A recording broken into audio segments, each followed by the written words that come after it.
Good evening, everyone. I'm Deb Kerr, I'm the superintendent of the Brown Deer School District, and we'd like to welcome you to our social media presentation for parents only. So thanks for coming tonight. As we all know, technology has greatly changed the way we do our work, how we educate our kids, and how we live in our neighborhoods. And with that, it's really difficult sometimes to kind of keep up with all the ever-changing things that are going on because of the use of technology. And most importantly, communication. You know, it seems now when something happens all across the world, we know in seconds what has happened. And so with that, we've been planning this presentation for the last couple months, and we decided to get it scheduled in collaboration with our Brown Deer Police Department so that we can help provide you with the tools that you will need to have better communication with your student, better communication with us, so that we can work together to make sure our students are using social media tools in an appropriate way. With that, we have these cards, and so I want to make sure everyone got a card. If you did not, we will pass these out because there are some important things on this card. If you need a card, could you raise your hand? Could you pass these out? Thanks. One of the apps that I want you to put on your device tonight, and we can help you, is called the Parent Toolkit. And I came across this toolkit this past summer, and it was really very informational. It comes from some very reputable sources, because we all know that not everything on the internet is true, right? Right? Okay, just making sure. But no, very reputable sources, some great research-based practices, and the Parent Toolkit is about developmental benchmarks for students in different grade levels. So if you have a student K4 through 12th grade, you will be able to see what kind of academic benchmarks they should be striving for. It also provides some social, emotional support, articles, research for us as parents and members working with children to better meet their needs. And like I know tonight, this group is having some kind of parent chat that talks about, I think, one of the issues that they had singled out as being an important one for tonight. So it's a great resource. And so at the end of the meeting, we'll help you put it on your phone or your iPad. We've got great ambassadors here who like working with you. And I want you to know every question's an important one. So please feel free to ask questions during the presentation. We want to make sure that everybody has a lot of takeaways tonight as they leave this presentation. And we're hoping that with your feedback, we will also plan for some future presentations or have a table at the fun fair in case you have any other questions that you might want to follow up with, or another program. So we want to make sure that we're supporting you, and if you have any questions, this is a very safe place to ask those questions, okay? I'd like to introduce a few people before we get started. We have several board members here tonight. Dennis Griffin, Michael Bembenek, thank you for being here. And then we have Chief Michael Cass, our new Chief of Police in Brown Deer. Welcome. And then we have our technology team who has really made this all possible tonight. Kara Turner, Andy Hayes, Christy Oldenwald, my assistant, and is Eric or Drew here? Okay, but they also help too. They're part of our tech team. And so without further ado, we're going to get started with the presentation tonight. This presentation is also online. So don't worry about taking notes or anything, because you'll be able to access it with that QR code on the front of the card, or that website exactly as it is, and it's right online. Okay, so you'll be able to get that, and we can help you get that afterwards. So at this time, we're going to introduce our wonderful police liaison officers of our school, Officer Melissa Foos and Officer Brian Gannett. Good evening, everyone. Can everyone hear me at least? It's loud enough in the back? Okay.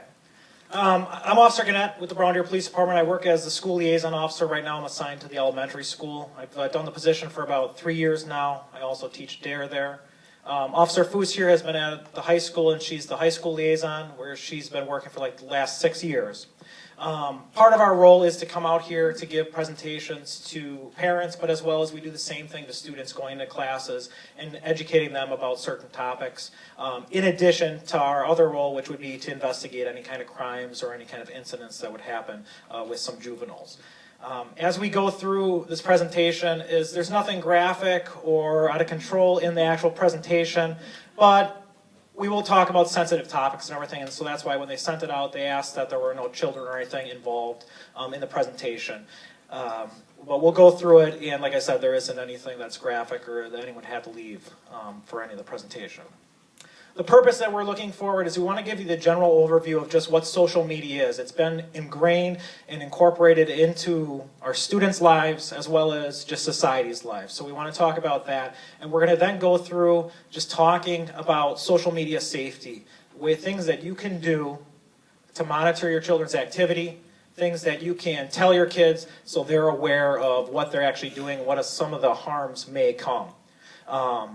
Finally, the school district has put our presentation that we're giving right now is on their website. They also have this website that is safety.browndeerschools.com, and they compiled a lot of information with regards to social media, apps, the internet, anything you might want to know. This will be a place to go to talk about safety with your children. So it's an excellent spot that you're not going to remember everything that we talk about throughout this presentation, but it will be a place that you can go maybe tomorrow, 2 weeks down the road, whatever it needs to be, you'll know where it's at, okay? And it's on the school district website that you can go and you can link and get through. There will also be information about apps, so some of the apps that we talk about, we're going to go through. There's obviously, with technology, there's a multitude of apps that are out there that your kids are using. A lot of the information that we gather is from your kids. We're in the schools, we're talking to your kids, we're dealing with your kids, and we're trying to figure out what they like, what they're using. So this is specific to the Brown Deer School District and the students as far as the types of apps and everything that they're using. And there's a lot of apps that they're using. So it's going to be on here as far as you can link to it to see and get more information if maybe you forgot what the app was that they were using. The one thing to remember is fundamentally our children have not changed. Is the things that we were doing back in the day is the same thing that kids are doing now. What has changed is the way that they're doing it through technology. That's all that has changed. Is kids are still kids. We look at the technology then, we talk about this was cutting edge to us when we were using it. This is not cutting edge to the kids that are in school now at all. They would look at this technology and wonder what we did and how we survived on a weekend. But the same thing goes through for school, is when we were in school, we were using a library card. You go and ask a student what a library card is or how to find a book, they don't need to know it. They can do their research on the internet. Things have progressed, got faster. But with that, that means the parents need to keep up because we're used to going through the library cards, finding the information. But now today, this is what the kids are using. They have cell phones, iPads, iPods, tablets. And what are they doing in school? And this is the biggest thing. School has changed. How do kids learn when they're in school? And what are they actually doing? They're using iPads in their class to learn. I go into the kindergarten class, and a kindergartner can use a tablet better than I can for certain things. I don't use iPhone or iPad, so when I go into the classrooms and I'll talk to a student, maybe I have to have them help me a little bit to do it. It's because they're using it every day. This is what they've grown up with. So it now makes, not only the parents have to catch up, and they have to make sure they're on top of their game, the same thing happens for the police department. We have to make sure that we're keeping up with the technology, and it makes it harder as each generation comes along because we weren't raised with it. When we talk about how kids have fundamentally not changed, the same thing goes for social circles. Is kids are going to meet their friends through school, through sports, religious groups, music groups. That hasn't changed. They still do that, but it's the amount of contact that they're actually having with these people through these groups, and it's because of technology. We look at the old school, and we talk the old school social group. What was it? You came to school Monday through Friday. Maybe you met your friends at school at recess. You could talk. You could hang out with your friends.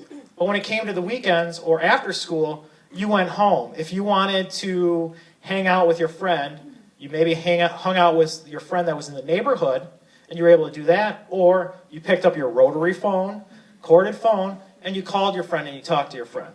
That's not how it happens these days.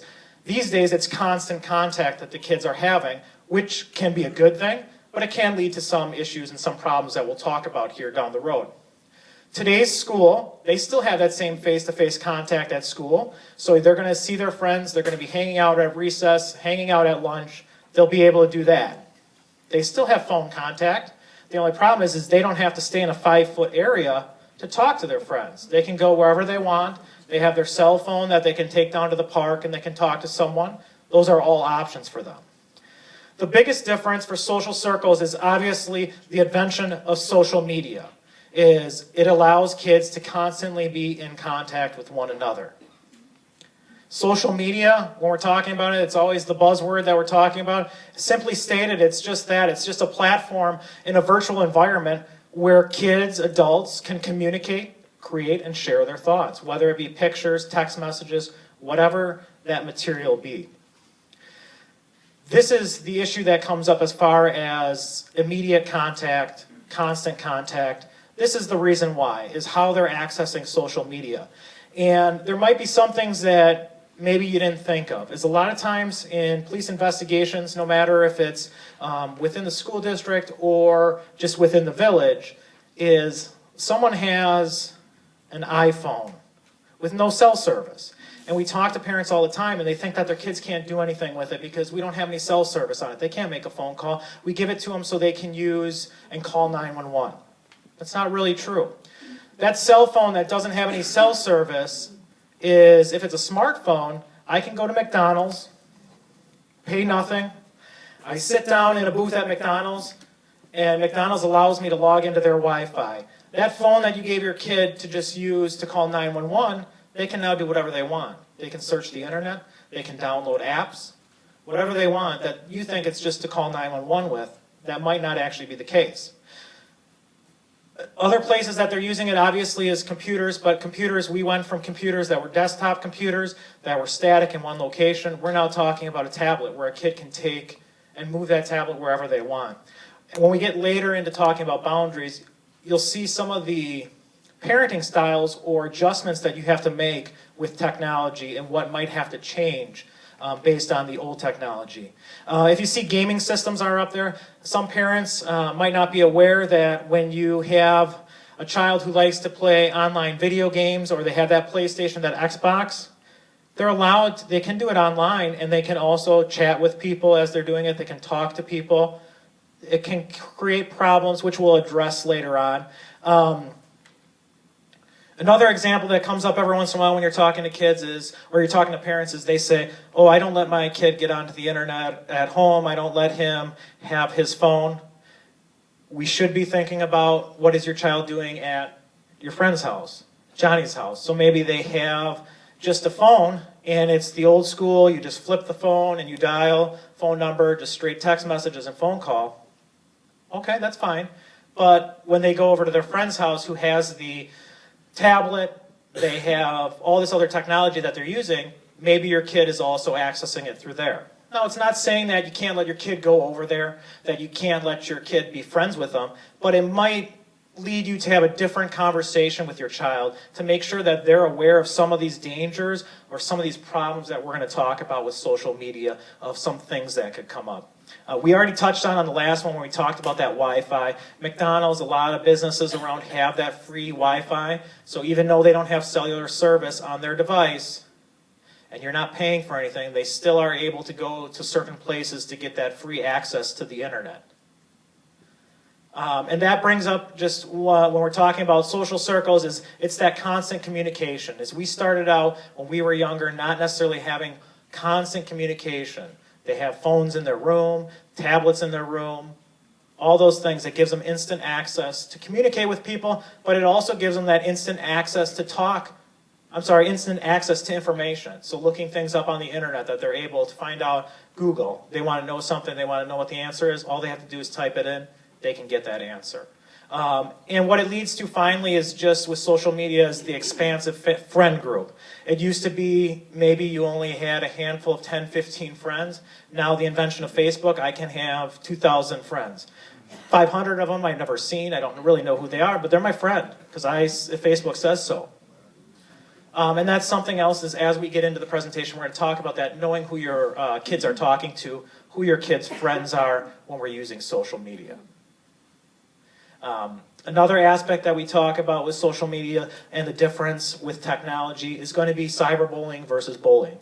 Back in the day, when we talked about bullying, it happened where? It happened at school. It happened at school and it stopped at school. Maybe it continued if you were in the neighborhood and playing around, but in reality, your home was a safe haven. You could go home, you could get away from it. That's not necessarily true for every kid nowadays. Is cyberbullying has invaded the home in the sense that they might pick on you at school, you now go home, well, you're all friends on Facebook. You're all chatting on Kik, on a different app. Some of that harassment, some of that ribbing can continue on, and it continues into the home, and now it causes problems in the home because they can't get away from it. Now they come back to school the next day, and what could have been just a little problem and squashed has now festered all overnight, all over the weekend. And how many people found out about it? It's not just a handful of 5 or 6 kids that are talking about it. Now it's because on Facebook they're friends with everyone, that everyone can see that post. So we'll talk about just ways to monitor that, to talk to your kids about engaging in some of those behaviors. I'm going to hand it over to Officer Foos. Okay, thank you. Okay, so just some things, you're going to hear us repeating ourselves quite a bit tonight because we're trying to tie everything in, and some of the more important things we're going to repeat, just so to make sure we really hit home with you guys. But as far as social media footprint, it's a digital footprint created when personal data is shared, posted through websites or social media. This data remains connected to your name online. So one of the things that we do in the high school is I present in the 9th grade health classes, and I talk about this with the kids. And we'll kind of touch bases a little bit on the next slide, but once you put information out there, it never goes away. Kids seem to think, well, I deleted off my phone, I deleted off the internet, or my Facebook page, my Twitter page, what have you. They think they deleted it and it's gone, and in reality, it's not. And one of the things that we'll talk to you a little bit about tonight is to Google your children. Do a Google search, type in their name, go to google.com and type in their name and Google your children. Okay, and one of the other things that there's another website that's called Wayback Machine, and you can type in their name, and it archives internet sites. It takes a collection of a bunch of different websites, including Facebook, and it archives all the information that was put on it. So that's another way for you guys to keep informed. Look into what you see come up under your child's name, and your children should do the same. And that's one of the things we tell them, too. This information is going to follow you no matter where you go. So if you're looking at applying for a position for employment, for college applications, the military, they do that. That is part of their background processes now. So it's something that, even though they think it's deleted, it's not. It's out there. They can always get it. And not to mention, which we'll talk a little bit more as well, but it's also potentially on the device itself. And Officer Gannett is going to go over that a little bit, where to look on the phone to see what your kids are doing, to stay in touch with your kids and what they're doing with their devices. So just some little facts here. Average age first cell phone, 11 years. First social profile is 12 years. 95% use the internet. 81% use social media. Texting is the number 2 reason that people use their cell phones, and checking time is the number 1. Of course, we see that all the time in the schools as well. If they have their phone out and the teacher catches them, oh, I was just checking the time. So I thought that was funny when he found the statistics. I chuckled to that one a little bit. This is one of my concerns, or one of my big areas of concern, in addition to all the other information that we're going to show you guys tonight, is that 83% of students send text messages late at night. So several of our contacts that we've had within all grade levels, for the kids that have access to a cell phone, texting at midnight, 1 in the morning, engaging in text messages with other kids that are roughly their age. We're going to talk about that a little bit, but you got to set ground rules. You got to set limitations, and you got to follow them, okay? Kids should be in bed. Keep the cell phones out in a public area in the house. When they go to bed, the cell phone stays out. of their reach. Otherwise, they're more tempted to send text messages and get in communication with someone else that they should be sleeping. So we'll talk a little bit more about that and setting what some of the ground rules should be. But 2 out of 5 students tell their parents nothing about what they do online, and that's why we're hoping with this presentation, it kind of gives you guys a little bit more knowledge and know what to look for, where to look for it, and how to look for it. 44% of parents do limit what their students do online. Again, we want that to be more, and this way, you know, you'll kind of maybe learn about what you need to look for, what you need to limit. Only 36% of parents look at the content of their student's phone. We're going to go over that in quite a bit of detail, or Officer Gannett's going to go over that in quite a bit of detail, where to look, even if they say they deleted it off the phone or say they don't have a Facebook page. You know, we're finding with some of the investigations that some of the kids give their parents the password to their Facebook page, or the parents are friends with their Facebook page, but the kids are smart and they have a secondary Facebook page. So the ones that the parents don't know about, and that might be the one that they're communicating with, or ones that they don't have the passwords to. So that's something for you guys to, we're going to kind of just give you a little insight into some of the stuff that we're learning while working with your children. But just don't necessarily take it for, you know, their word for that they only have one Facebook page or they don't have a Facebook page at all, because a lot of times they're staying ahead of us, and they're learning how to stay ahead of us. Some behavioral concerns that we have seen through our investigations, you know, kids are having social and emotional issues, and that some of that comes from they're so into the cell phones or, you know, the electronics, that is what they know. And because of that, they're staying up late at night, they may have poor academic grades, so lack of sleep, they're irritable, mood swings, lack of conflict resolution skills. When I put that up there, as the kids are trying to resolve issues on the computer. And with them doing that, it's easier for someone to try and say something about someone, and it kind of falls along the lines of cyberbullying. It's easier for someone to say something to a computer screen than it is face-to-face. So it's easier for the kids it's becoming more difficult for the kids to work through problems that you and I would have had to work through, whether it's at an employment, whether it's in person, with a husband, a spouse, a significant other, a friend. They're not getting that experience because they're used to talking to a computer screen or the cell phone. And I kind of touched on that with the lack of human interactive or social skills. We've also seen kids with depression and embarrassment and anxiety, especially when it comes to cyberbullying cases. You know, this is kind of a side effect with that. They have to deal with everybody at the school knowing, their parents knowing, the kids, if stuff got sent out to other people. That leads to a lot of anxiety and embarrassment for the kids, and it becomes difficult for some of them to overcome. So just some of the things of reasons why we want to do this, why we want you guys to stay informed, and I'm going to pass it over to Gannett. I'm going to talk about some things that you as a parent can do to learn. Maybe you don't use your smartphone as much as your child does. Maybe you don't have a smartphone. Maybe you don't know anything about it. We're going to talk about some things that you can do to kind of educate yourself a little bit. I already talked about before that we're always playing the catch-up game.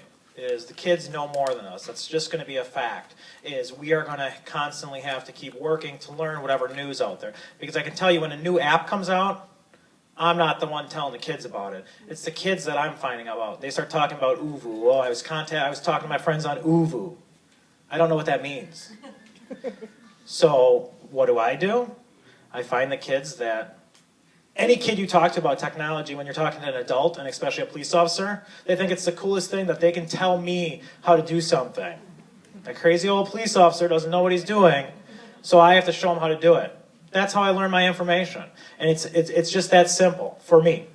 But there's other things that we can do, is maybe your child doesn't want to tell you what app they're on or what they're doing. Some things that we can actually go through. So we're going to talk about ways that you can educate yourself about some of that technology. First one is the easiest one, is if you have a child and you're going to give them a smartphone, you're going to give them a tablet, you're going to allow them to use it, make them walk you through it. So if they've learned stuff at school and they've been using the iPad at school to do their actual schoolwork, and now you buy them that technology, let them tell you what kind of apps they want. Let them tell you what they're going to do with it. But once they tell you that doesn't mean it's a guarantee, okay, you can go ahead and download that. Okay, you sit next to me, and we're going to download this, and you're going to show me what it does, and we're going to walk through and go through it. Get that information from them. Make them use the device and show you what they're actually doing. The second one has to be hands-on use for you guys, is if you actually have the device yourself, or they tell you that they want to use this device, maybe do a little research to figure out what it is. Is if they're saying that they want to download a specific app, look into it to see what it is. Is you can go to Google, you can type anything in to figure it out. Is if you don't know how to do something, it can be as easy going to Google and say, how do I do this with this app? How do I change the settings? How do I fix the privacy for this app?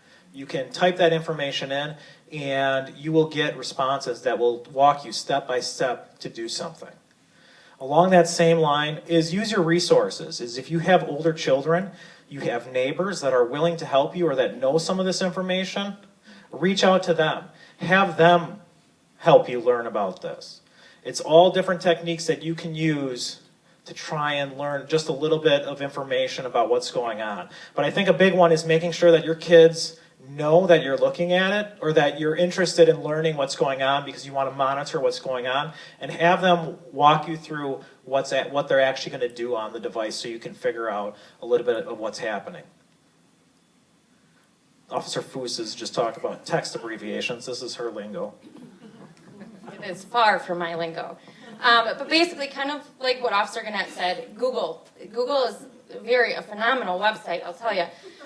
When you see some of these investigations, you're like, what is this? Because I don't do short text language. So, but just some of the things that I found online, and there's multiple ways to get the same message across. My biggest thing is the, code 9, parents nearby, or parents in the room, parents are watching, parent over shoulder. A lot of concerning shorthand text abbreviations. So obviously if you see that, you'd want to be looking further. Or if they're engaged in a conversation and you do happen to, come in the room and you see that, you should be asking questions, taking the phone, the device, looking into it to see what the context of the conversation is.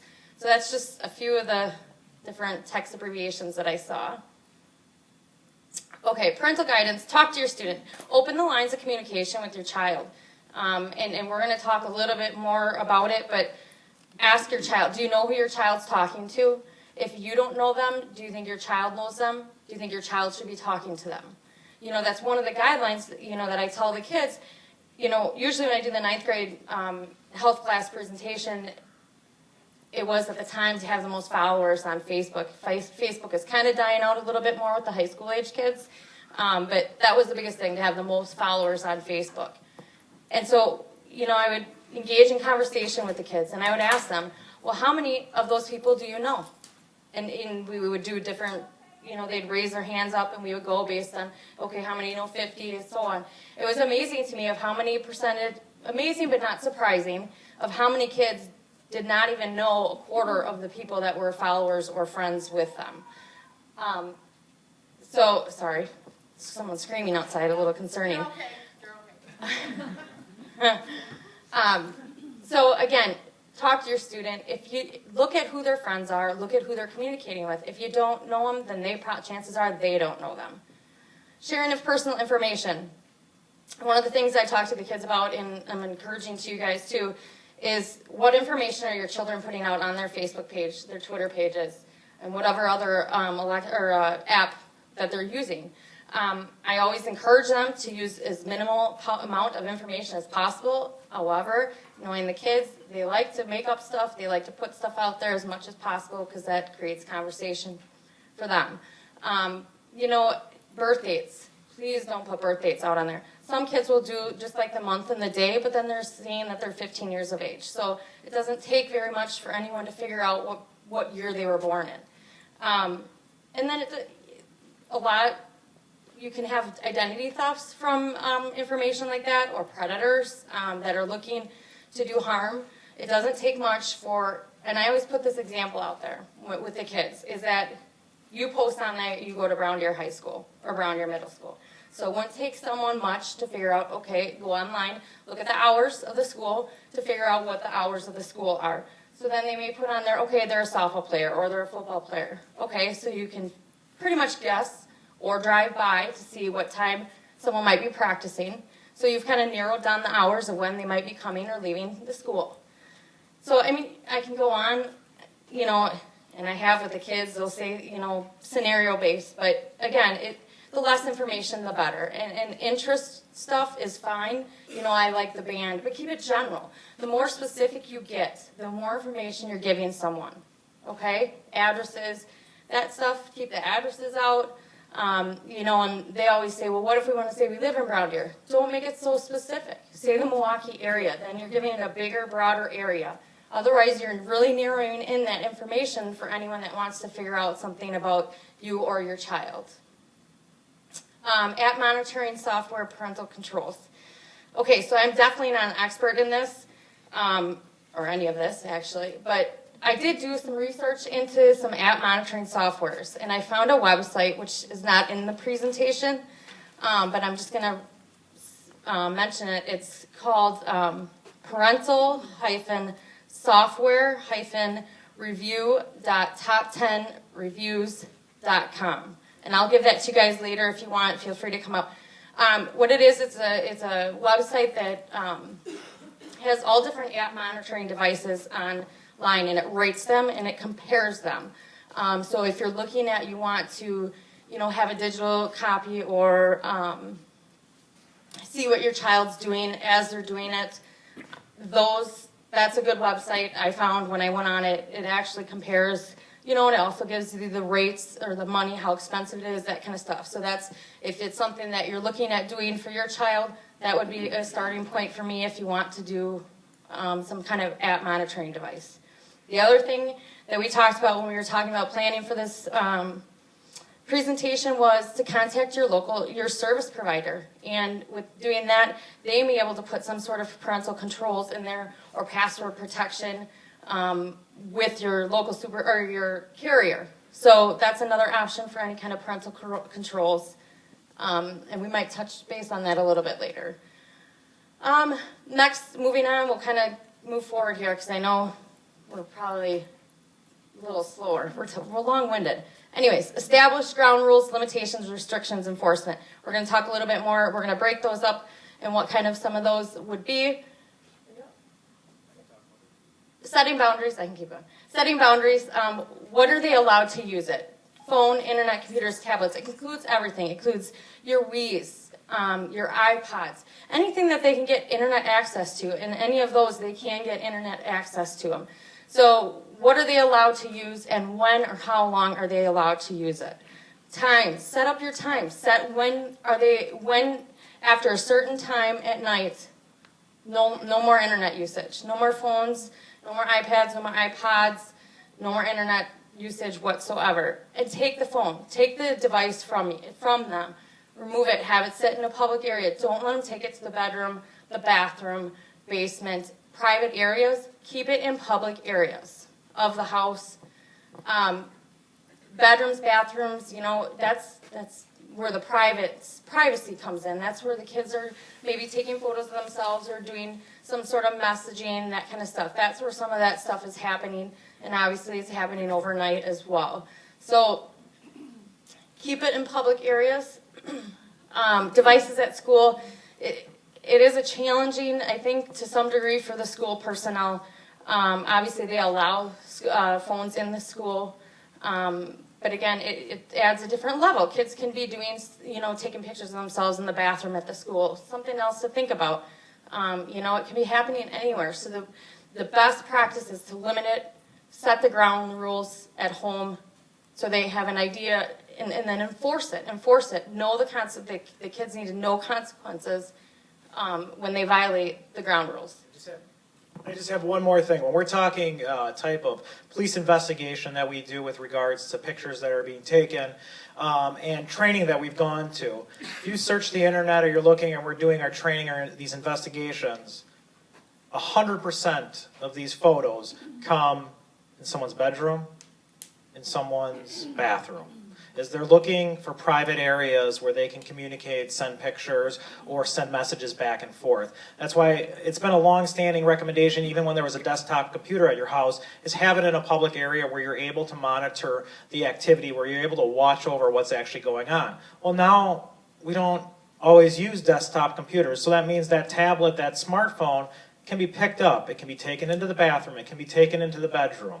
All those things is if you don't set those ground rules ahead of time when you're talking to your student, they might just think that it's all right to do that and they'll go ahead and do it, and then you're not able to monitor it as closely. So it's something to actually think about when you're having that conversation with your children, is just setting those type of boundaries with regards to those types of incidents. We move forward is when you're setting these boundaries and the boundaries that we're going to talk about, that's going to be a main thing, is that make sure that you're communicating these boundaries to your student or your child, so they know what the ground rules are from day one when they actually get that device and you're allowing them to use it. When we talk about photos, messages, videos, it's what types of messages are going to be all right. Are you going to talk to them about sending harassing messages or messages where they're trying to bully someone along those lines? And the same thing goes for what pictures are appropriate. Are you going to set different rules as far as pictures of your family, pictures of them? A lot of times when you see, especially in our training that we go to, is you'll see pictures that are provocative in nature. They're making weird poses, or they're trying to flash money, or they're trying to pretend that they're part of a gang and they're flashing gang signs. It may be that they're not involved in any of those activities whatsoever, but they want to send out the image that they participate in that. That should be something that should be a discussion. So when you're going through and we talk about the monitoring steps and you happen to be looking at their phone, if you come across that, you guys have already discussed it, they know what the consequences are, and you guys can remedy that situation. The same thing Officer Foose had talked about what the contacts were. So who are they talking to? Do you know who they're actually talking to? Are they actually friends with the people? And I gave you the example of Facebook. Everyone's Facebook friends with everyone, but do they really know them? You have to make your own personal decision as far as who you're going to let your kids contact and talk with. It has to be something that you evaluate for your own family. A lot of this stuff that we talk about, it's obviously going to be different if you're dealing with an elementary student than we're dealing with a high school student. So you might have to balance your rules, but that's going to be up to you. We're just trying to give you some general things to think about. The same thing goes for applications that you're going to allow your kids to use on your phones. So if they have their iPad, they have their tablet, or their phone, what applications are they going to be allowed to use? But more so, are you going to let them download their own apps? So if we're talking with an elementary school, a student, probably your best practice is if they're using your tablet or they have some kind of iPod that they're using, the rule is that they don't download anything, is they have to have the parent's permission. And the easiest way to do it is when you log into, if you have an Android device and you log into your Google Play account, or you use Apple products and you have your Apple ID, put a password on it. And you're the only one that has the password. Don't make a habit of writing your passwords down somewhere where your kids can get easy access to it, so they could turn around and then download that information. Have that discussion with them as what is going to be appropriate. And like we had talked about earlier when we were talking about like walking through the phone, go through the apps. So if they found a new app that they want, or someone's talking about at school, they talk about ooVoo is the new thing to use. Go on and research it, figure it out, think if it's acceptable for them, and then make that decision and move forward. How are you going to monitor your kids' activity? What are some things that you can do to monitor? You've had that discussion now. You can't just become complacent and you can't just say, hey, I talked to him about what he should be doing, what they should be doing, my hands are off now. You want to follow through and make sure that you're monitoring what they're actually doing and what's actually going on.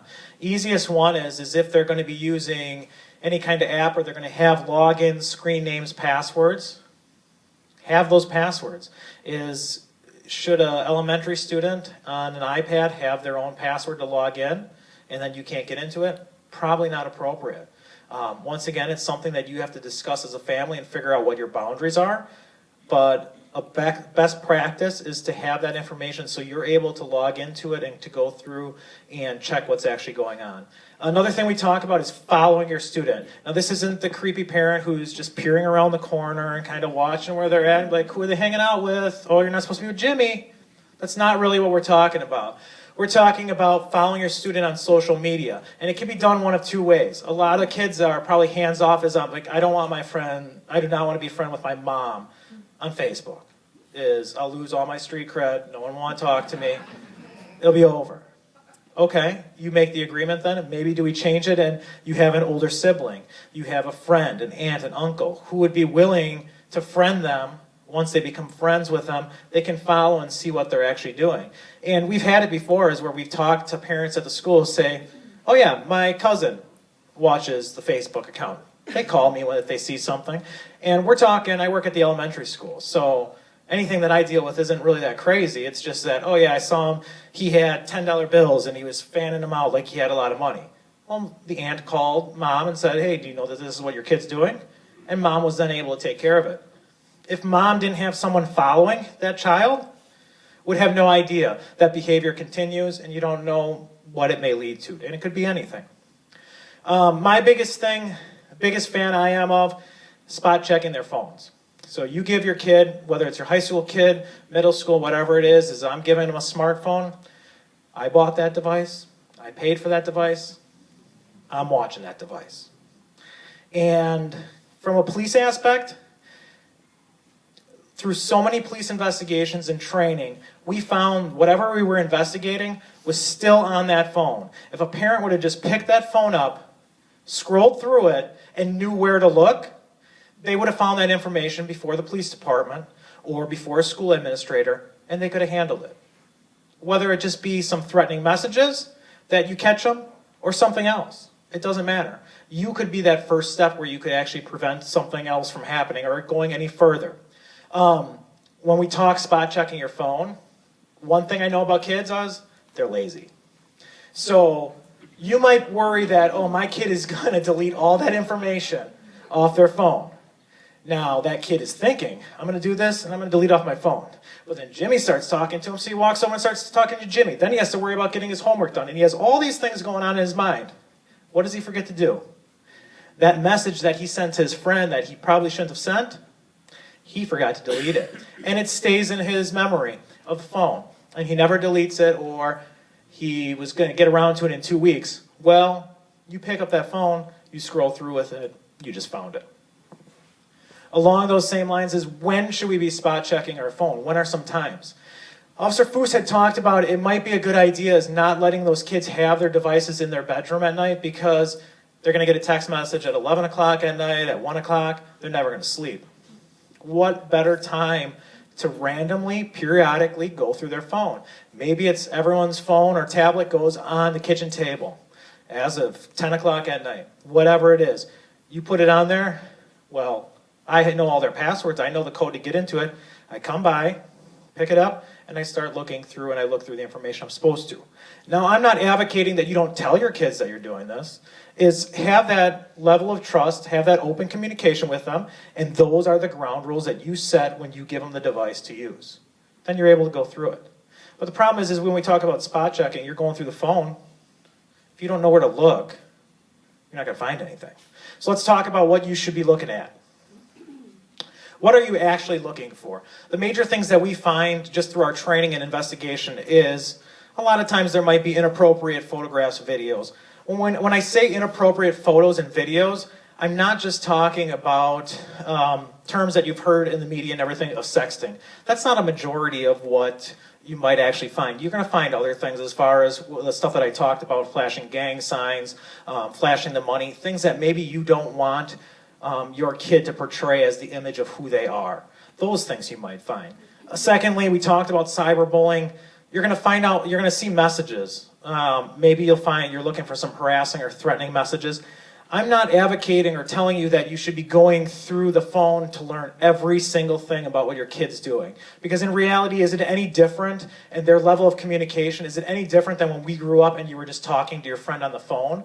Maybe your parents listening, mom has her ear up to the door to see what she can hear. Okay, every parent does something. That's fine. But I'm not saying that you need to know every single thing that's going on. I'm just giving you some tips and some things that you might want to think about that could help you out, because you want to look for those red flags. What could be the actual problem? The last thing is, once again, it comes up to contacts and friends. Who are they talking to? Maybe you're finding messages from someone and the picture on their profile makes them look like they're 50 years old. Question them as to why are you talking to this person? Who is this person? And if they don't know who it is, and they just say that they're talking to them and they're giving out information, maybe they need to delete that person from their friend profile. Those are all things that should be coming into your head as how you're going to monitor what they're doing.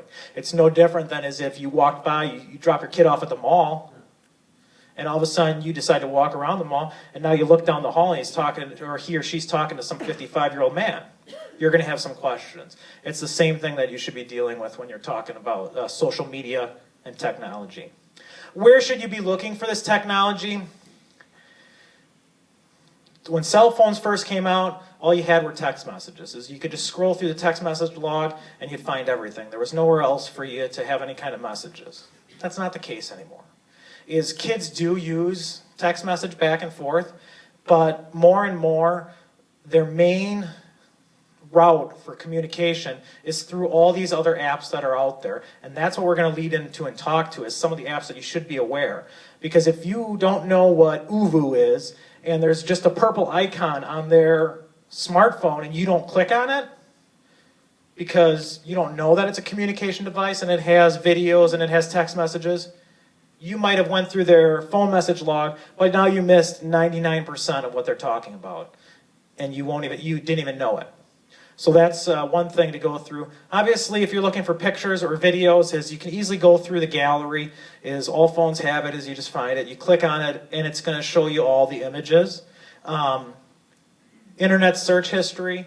When we're talking about desktop, laptop computers, you can always pull that up. Granted, some kids may delete it, but once again, that's why we talk about your desktop computers being in the public area. They're using it when it's monitored. If you're talking younger kids, maybe do you put a password on your computer? So that way you're the only one that knows the password. So if you're gone and your kid happens to be home alone for 2 hours, they can't get onto the computer. It's all things that you have to think about. I can't tell you what to do, but I'm just trying to give you general ideas of what you could do, depending on your family situation, what type of kids, how old they are, and the level of trust that you build up with them. Application history, this is what we get into is when I talk about ooVoo or the other apps that are out there, is make sure that you're clicking on those apps, that you're going into those apps. A lot of these apps that are used for communication that the kids use, they have scrolling logs, which they only keep past text messages, past videos, for a certain period of time. So if you choose that, I'm only going to check my kid's phone once a year on their birthday, you've missed 11 months, 28 days probably of material. It has to be something that is done randomly, periodic, but probably not just once a year.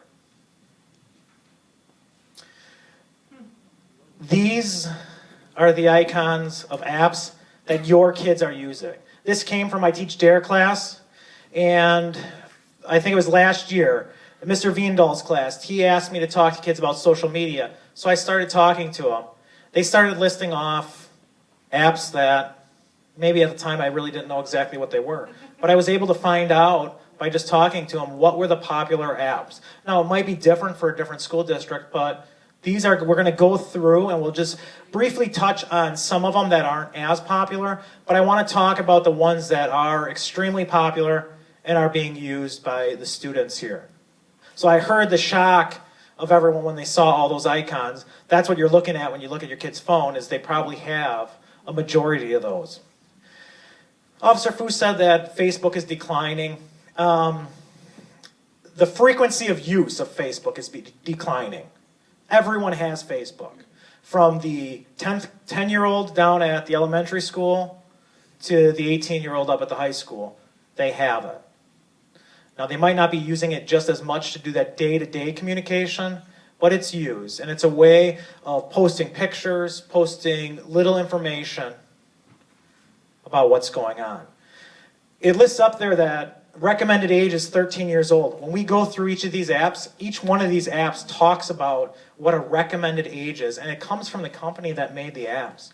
One that I'm going to show you next, or that's going to be coming up, is popular with my elementary students. Well, middle school elementary, because I'm talking 5th and 6th graders. The recommended age for that app is 17 years old. So it's something to think about, and all it would take is just a little research by the parent is, hey, I want to use this. You guys look it up and you make that decision. Don't let them control exactly what's going to be used. Lastly, it shows up here that it's privacy settings. Just remember that all these apps are going to have some kind of privacy setting that you can go in and change. For just standard, normal text messaging back and forth. You can send pictures back and forth. You can send videos back and forth. Some of the hang-ups with it is that it has a lot of ads that it throws out at you, but it also has a lot of spam. And when I'm talking spam, I'm talking about group chat spam. It will send out, all of a sudden, it will just invite you to this group. You can either hit ignore or you can hit accept. Now, you can imagine what kids are doing is if they don't really know what they're doing, they're young, and they get invited to a chat group. Hey, someone likes me, someone wants to talk to me. They hit accept. You don't know who's on the other line. Are they trying to steal your identity? Are they trying to do other illicit things? You don't really know, but it seems to be very popular on this app as far as just spamming, just sending that information out. The biggest thing was profile information. You set up your own profile. All these apps that are for communication, there's no cell phone number associated with it. So you're not sending your message to 414-764-5754. There's none of that. That's not the way it works. Is you log in, and when you create an account, you create a user ID. You pick any name you want. No verification again. Whatever you want. You make it up. And kids are creative, I'll tell you. Is some of the stuff that I've seen or talked to the kids about what their name is, they're funny. And they'll come up with something. How do they figure out who they want to talk to? Is all they have to do is, if they see them at school, they ask them, hey, what's your Kik username? They type it in, and they can start talking with the person. And then it will also do it where you can randomly get names that are close to you, if you have your location on your phone, all those types of things. So it is very easy. It is something that kids use a lot. This is another one for communication where the scrolling log of past messages, they only last for a certain amount of time. And once you fill up basically the memory that exists for that phone, then the oldest messages will start to drop off. These are just some other applications real quick, just so you, at least if you don't know exactly everything about it, you'll have seen the icon before somewhere. You might say, oh, I remember that from the school presentation. Well, now you know that you can also go to the school website to look it up. And also you can go to Google and just Google, what is it? And it will tell you. Skype and FaceTime happen to be a popular video chat. Vine is another one that seems to be pretty popular down at the elementary school. It allows you to post 6-second videos, and they just keep looping. So you see 6 seconds of something, now you see the same thing again, you see the same thing again. Kids seem to think it's cool and that they're able to see that. Some concerning apps that I guess that they're anonymous applications. And the reason that I say anonymous is that's how they sell to the kids, that's what they sell to the user. They sell that no one's going to know who you are, so you can talk to whoever you want.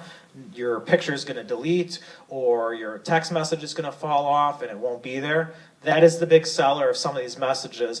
And they have some problems related to it. Chat roulette and Omegle, yes. Text and video chats with strangers, basically it will just randomly have you connected with someone and then you start talking to them. And so it runs into problems, a lot of explicit language, and can be sexual in nature, especially something to watch as far as younger kids have talked about it. I don't know if they're actually using it. And then Yik Yak is just another one. It seems to be a newer app where, once again, it is anonymous. But it picks people, if you have your GPS on, it picks people that are within a 1.5 mile radius and that are the closest to you. Well, imagine coming to school with 800 kids. I only get the top 500 displayed, and if everyone here has Yik Yak, that means all the kids that are involved and supposedly their names aren't being used are going to be all Brown Deer students if they were all using it. So it might be easy to figure out who it is, because if you start talking about a topic and some other kids know about it, they could easily identify who you are and then pass it on to other people. However, you thought it was anonymous because you're not using the actual names and everything. So those are things to think about. However, I think the biggest anonymous app is, and probably a lot of people have heard of it, maybe you don't know what it is, Snapchat. Most popular, I think, up here at the high school, maybe somewhat at the middle school to use. And its big idea is that it's called a photo bomb. is where you can send a photo, you can send a video, you can send a message, and there's a timer on it. That timer goes for 6, 10 seconds, whatever the user sets for it. After that time frame, the picture's supposed to go away. It's supposed to be deleted.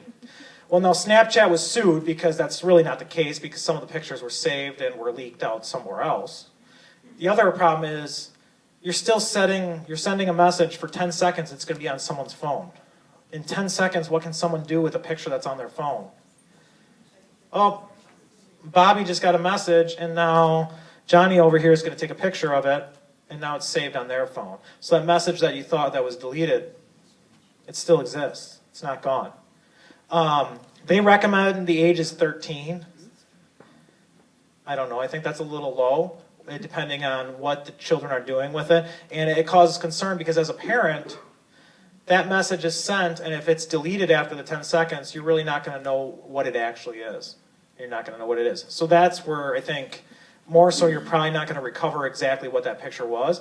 But if you have that communication and you talk about your kids, about what could happen and what are some of the pitfalls of if a picture or a text message actually gets out there that you didn't want out there, you could have some repercussions and everything. Profile information, once again, is the exact same way. You come up with your own name. You can add your name into it, and you can go about that way. You just have to, a lot of times, if you ever look on your kid's Facebook, you're going to see a post, Snapchat me, and then there will be a name underneath it, or inbox me. That's what these kids are doing, is they're putting out what their actual account name is for Snapchat. Is they're putting their account name out for each one of these different things is so their friends can meet up with them and can talk with them. Problem is other people could be getting that information as well and then starting to contact them. I'm going to turn it over to Officer Fu. She's going to talk. We're trying to keep it general in the terms is that you have people that are here from the elementary as well as from the high school. She's going to focus on more of an older children problem, and she's going to get into sexting and talk a little bit about that.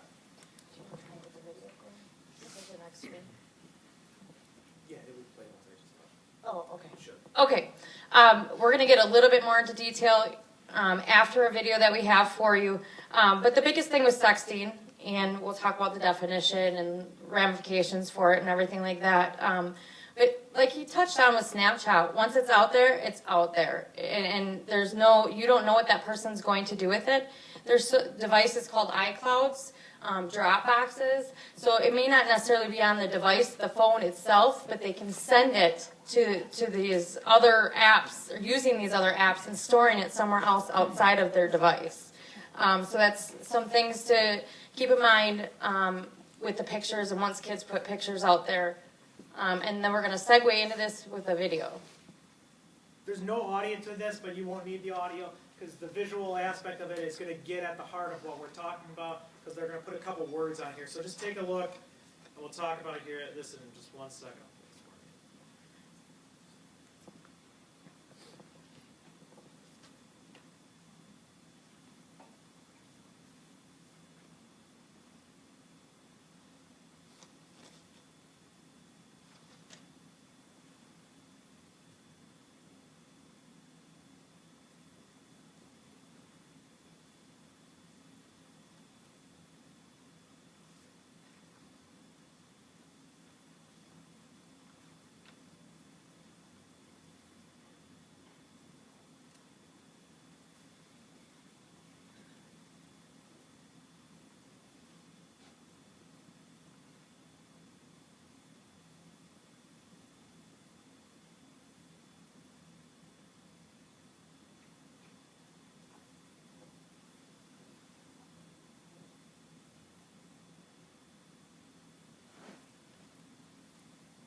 Okay, so sexting, what is it? It's the transfer of inappropriate nude or semi-nude photos via cellular phone or other electronic devices.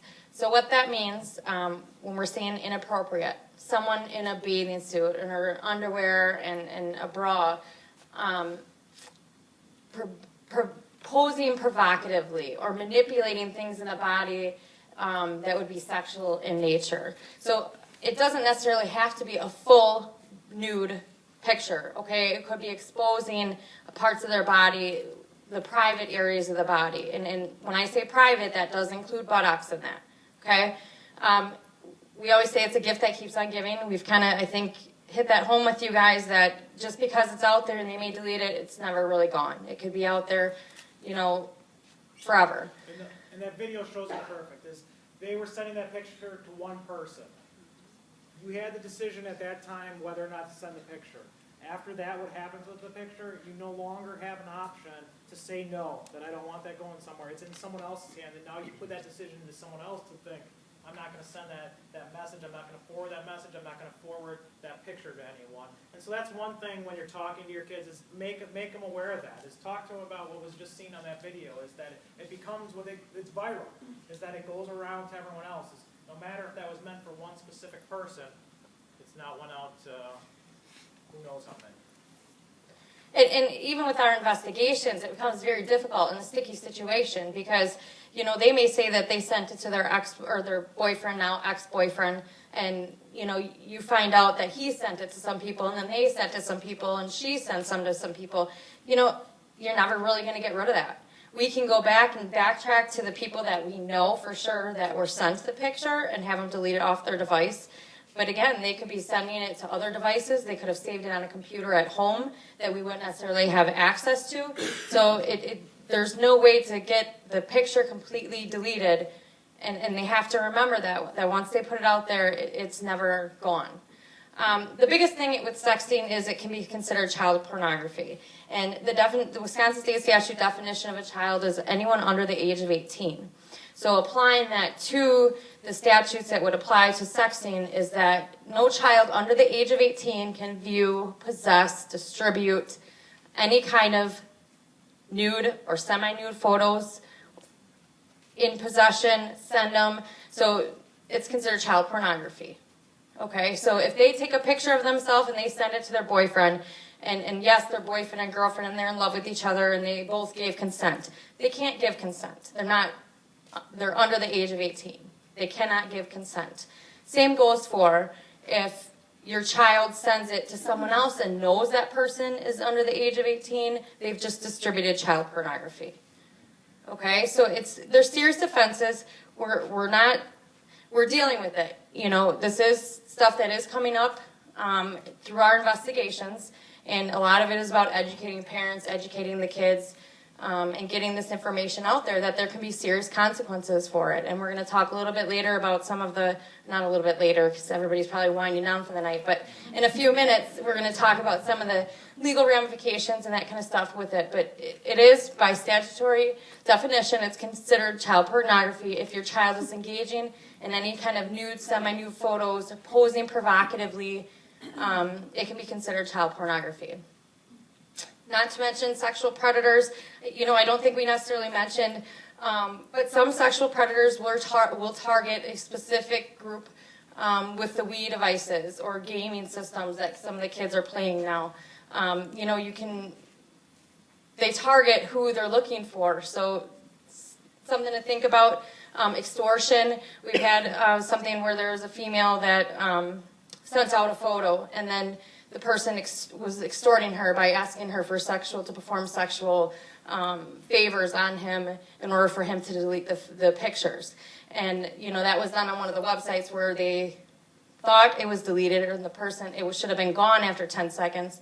But then, you know, it received a notification saying that it was a screenshot or whatnot, and then he kept them. So then he tried to extort the person with that photo. So again, the sexual predators know what they're doing. They're experienced, so they know how to manipulate people. So something else to think about. Why do students do sexting? You know, we kind of mentioned it a little bit earlier, but lack of judgment, childhood curiosity, hormones, the cloak of invisibility, where they feel that they're remaining anonymous, peer pressure.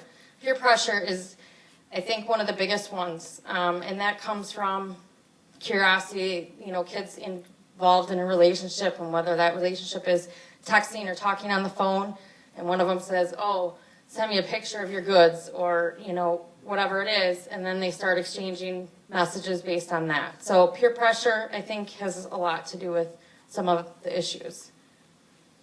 Consequences of misuse. There's kind of different levels here. The first one is the home rule violations. Obviously, if you guys are setting your boundaries, consequences with your children, you have your home rule violations, and if you're enforcing the spot checking and doing that kind of stuff, that's where you may come across with some of the violations, and you can deal with it at a home level, okay? School rule violations. All school employees are mandated reporters for any kind of this kind of behavior. So they're mandated by law to report this type of conduct, whether it's child pornography or kids in possession of it, or said someone took a picture of him or her. They are mandated reporters. They have to report the issues either to the police department or social services. With that being said, there's some school rule violations that can come out if an investigation or something takes place at home, but it's carried over into school. They can take school enforcement action, or if it happened at school in the bathroom or something to that degree, the school can have consequences for that. I'm going to refer you to your student handbook or your kid's student handbook for more specifics on that, because I don't want to speak for rules of the school. That's more of the school personnel administration. Lastly, there's legal violations, and that's usually where Officer Gannett and I would be contacted, whether it be a parent or school. We see it all the time, both ways, where an investigation would be conducted into the matter, whether it be threat complaints or sexting. Basically, how it would unfold is your child would be talked to, all the other parties would be talked to as well. And it doesn't, just because we get involved, it doesn't necessarily mean there's going to be an arrest, okay? We take advantage of the opportunities that we have to counsel kids and talk to them about behaviors, set them on the right track, give them an opportunity to learn from a decision that they made. So just because the school or the parents call us, that does not necessarily mean that we're automatically arresting them. Is that a possibility that may come out of it? Sure, but that's not the ultimate goal here. We use these as education opportunities for your children to make sure they don't repeat the same mistakes and make the same bad decisions.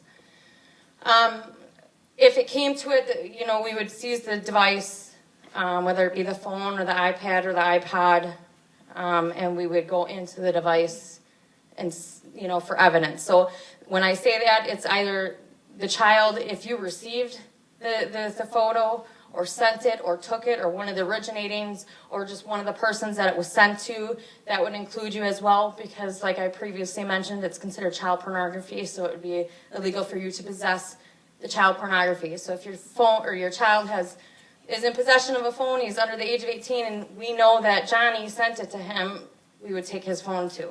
And the ultimate goal of that is to get it off the phones and to make sure they're no longer in possession of it.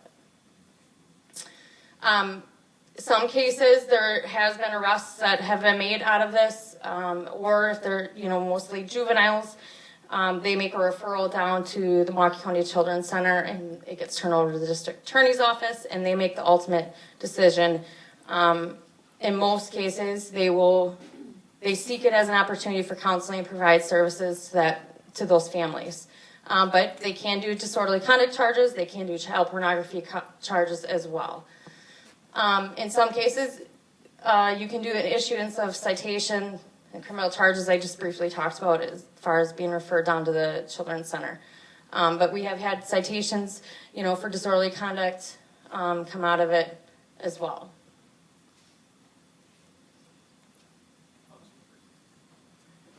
Real quick, before we close it up and ask if there's any kind of questions, I just wanted to let you know that this isn't necessarily Brown Deer School District is hosting this event along with the police department. This is not a Brown Deer problem only.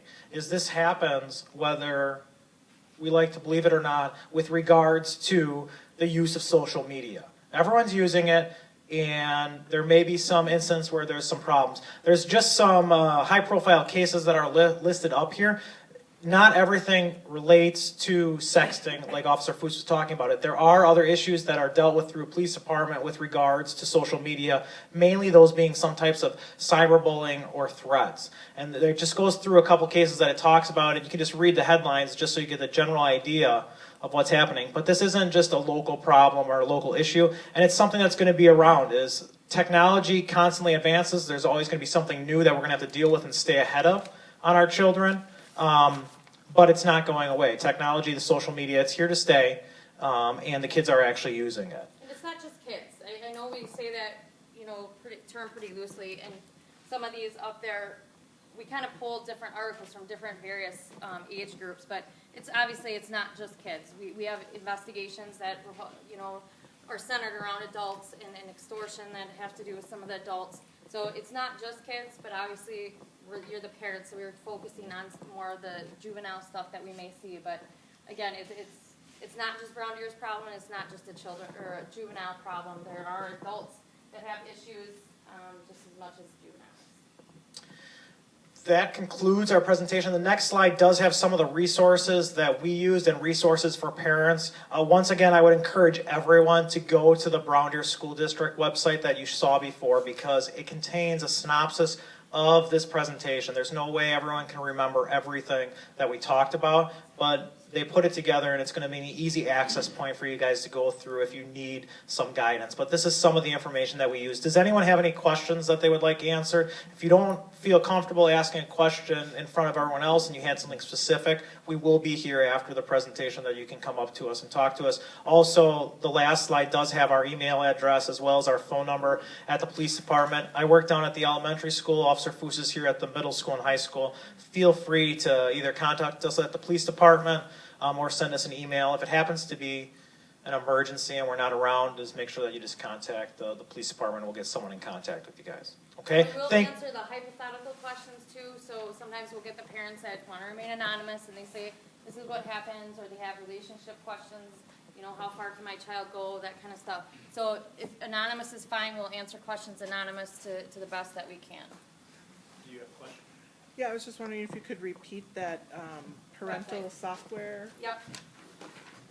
So, and I can add it to the webpage as well. Can I show them that? So we have here, just so that you know, if we go to, and we'll link it off of the district webpage under parent resources, but if you just go to safety.browndeerschools.com, this is what that resource is. And so if you can go to the social media presentation, we're going to have a recording of this session, which we've been taking with the iPad. So this is Officer Foose and Officer Gannett's presentation here. And then we also have a feedback survey. So if you want to indicate anything that you might be interested in learning a bit more about, as Dr. Kerr mentioned, potential workshops, after school events, maybe on a weekend, and it doesn't necessarily have to do with just downloading the apps and learning those tools. It could also mean learning a little bit more about Google Apps, which are the world in which your child is immersed in, but it also could be other technology kind of training opportunities. So there's that feedback survey here off of the presentation page. So if you don't do it tonight, that's okay, but please do go home and do that. What we will do is, if you all know how to get to the browndeerschools.com website, what you can do is under parent resources here, we have student resources, and what we'll do is we'll put the event, or under, here it is, parent, okay, I couldn't see it, so there we are.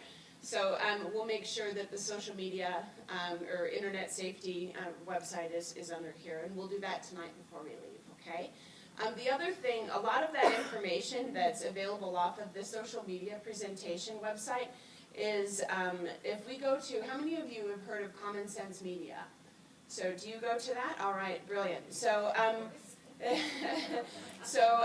not going to spell because you're all watching me. So Common Sense Media is absolutely brilliant, not only in finding book reviews for kids, but movie reviews. If you want to find a movie that's acceptable to take your kid to, it's like, you know, should I take my kid to see Big Hero 6? And it'll say, oh, deals with themes of death. You may not want to take your 5-year-old. So yeah, there's a parent nodding like, yeah, bad choice. Okay, but I think, but they have that there. But they also have best apps and games. They have parental concerns. But a lot of the resources that we pulled from came from Common Sense Media. It's a brilliant tool that you can use to find out information about apps, ask questions, things like that. This social media presentation, if you go to the parents' link, the apps page shows a link of all of the apps here. But what we have here are some of the flyers that you found at the out at the table there. There are actual textual conversations you can have. It's scripted. Sometimes you need that. It's uncomfortable, and you need to say, I say this, and wait for this. So there's those actual scripts there. But you can go here. There's contracts that you can create with your kids, information, parental controls about locking down a home computer. But it also, we're going to keep adding resources to it. We'll eventually add a teacher and a student link. So if you have any questions there. But again, those are the two biggies. And like I promised today, you can go back to the social media presentation and all that information will be there. And we'll make sure that I get Officer Fooz's link tonight, and I'll put that here under the apps link. Okay? Sure. I'm gonna have her actually just pull it up quick so you guys can just see. We'd like to thank you all for coming tonight, and if you have any apps that you have found helpful too, please add that to the survey, and then we'll add it to the web page as well. While we're waiting for them to do this, let's thank our Brown Deer Police Department.